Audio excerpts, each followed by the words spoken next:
Hey guys, Monochrome here. Welcome back to my channel. If you're new, welcome. Genuinely good to have you. Before we get into the review, I wanted to give this video some context. Is putting together a bug out bag incredibly expensive? Yes, absolutely it can be. And oftentimes it is, I'm not gonna lie.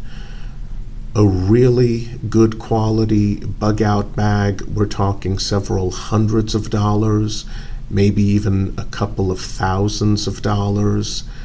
And there are some people who will spend hundreds of dollars just on the bag itself or the pack itself, absolutely. Then there's the flip side where you get individuals who just get the cheapest bag they can find, they get the cheapest gear, they toss it in there, they think they're prepared. No. That cheap bag that's been poorly stitched, it's a hell of a lot more likely to rip and tear on you than a quality bag with quality stitching that's been reinforced. That's just obvious. A cheap multi-tool, the first time you go to use it, one of the two pliers can easily snap off. Now yes, that has happened with quality multi-tools as well, but the failure rate is far, far less. Generally speaking, when it comes to items that you put into your bug out bag, you do get what you pay for. Still, you don't want to go bankrupt putting together a bug out bag that hopefully you will never have to use in your entire life. So going super expensive isn't the best option. Going cheap isn't the best option. There has to be a good middle ground. Now, there are a lot of individuals out there who are on a relatively tight budget. These are the type of individuals who don't qualify for credit cards. They don't have a checking account, so they don't have a debit card. For these individuals, buying up good quality, inexpensive gear online just isn't an option. And again, they are on a tight budget. So what do those folks do? Well, typically they will head to a physical brick and mortar Walmart store, and each week or two when they get paid, they'll slowly buy up the gear they need off the shelf and put it into their bug out bag. Now obviously I'm talking about before the pandemic hit. For a lot of people, that is their best option. And I'll admit it, Walmart does have some inexpensive but good quality gear that will allow you to save some money. They also have a lot of cheap junk. But for those on a very tight budget, it's practically Walmart or bust. So that's where this headlamp comes in. This is the Bushnell TRKR 125 lumen headlamp. And one of its main advantages is that this is sold at Walmart. You can easily find this at Walmart along with other Bushnell flashlights, mostly handheld ones, under the TRKR moniker. So that's one huge advantage of this light. And honestly, it looks like a quality light. Maximum rating 125 lumens. That's 125 rated lumens, of course. And it does have other options as well. Now, specs in the description box below, as usual.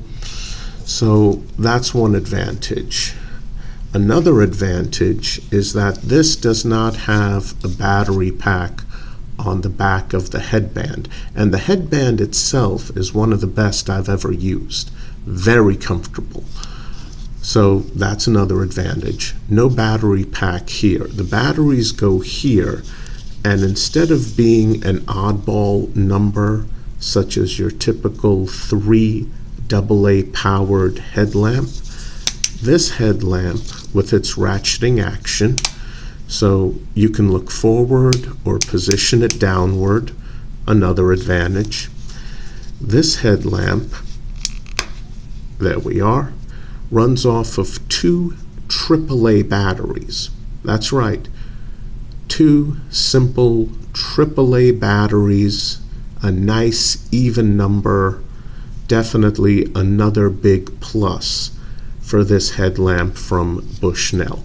Now, Bushnell, because of the products they make, their main products, this headlamp really is geared more towards hunters than hikers, backpackers, or people bugging out because they're forced to do so. Still, even though it's mostly geared towards hunters, you can use it if you're not hunting.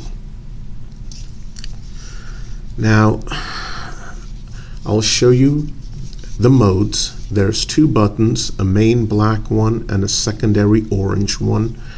When you hit the orange one, you get 2 red LEDs.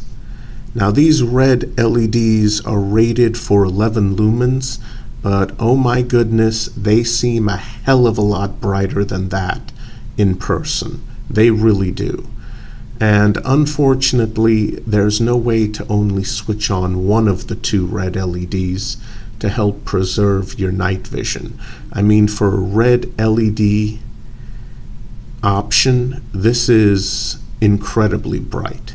Press the orange button again, and you get a purple that is officially listed as blue LED. You get a purple light. Again, 2 LEDs, and this is rated at 3 lumens. This is for blood tracking, and yes, it does make the color red stand out a little bit more against whatever background it happens to be on. And of course, blood is red, so this will help with blood tracking an animal that you've shot if you're hunting and it's run off. It helps a little. I haven't shot any animals. Calm down, guys. As far as a red background with a different colored larger background, or just red anything in general, it will make the red color stand out a bit more, but not a great deal more. And so the assumption being, since blood is red, you'll be able to see a blood trail easier. Not a ton easier, just easier. All right, click this a 3rd time, switches off.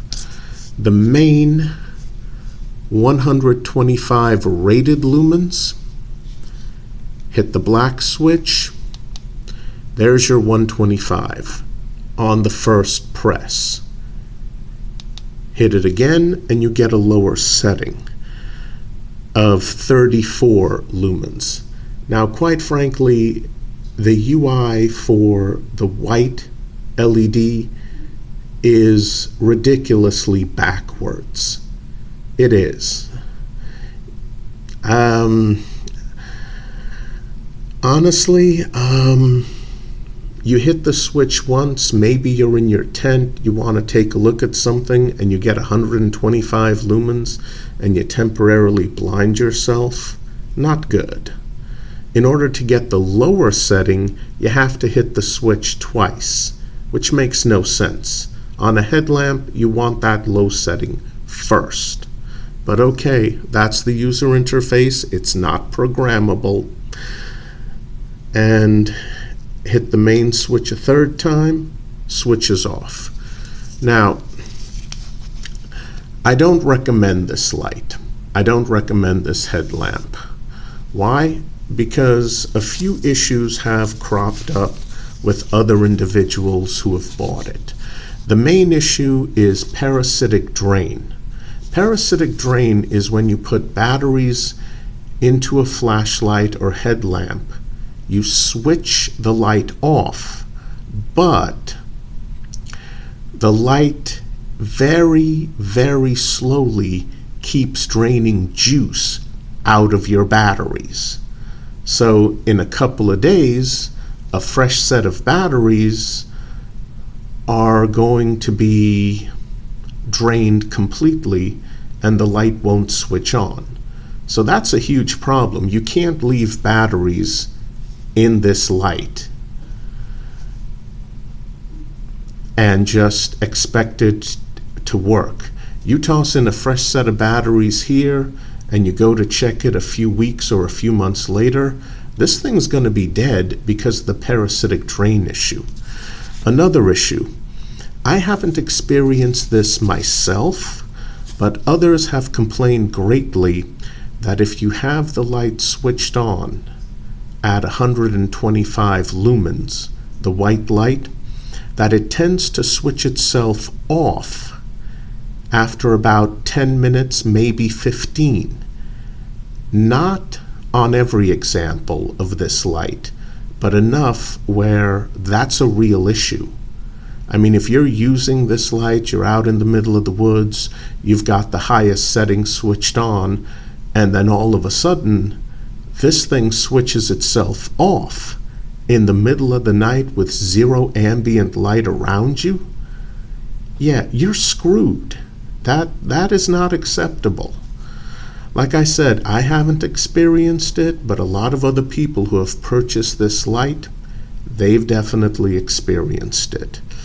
So, I mean, unfortunately, this light has a few too many issues. It's just unreliable, and I can't recommend it. Even though it's a really good price, you can typically find this at Walmart for about $14. $14. And that's a really good price for a headlamp that seems very well made.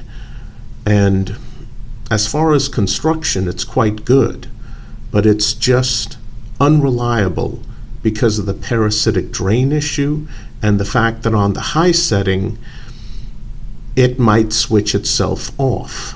Now, the low setting doesn't have that problem, but still, the high setting shouldn't have it either. So this looks like a really good option when you're at Walmart and you want a budget headlamp for your bug out bag. Honestly, best to avoid it. Unfortunately, the construction is quite good for the price, but the light itself is just unreliable. So please, guys, stay away from the Bushnell TRKR 125 lumen headlamp. Just best to look at other budget headlamps if that's what you're looking for. Okay, guys, that's it for today. I hope you liked the video. I'll see you guys next time. Please stay safe.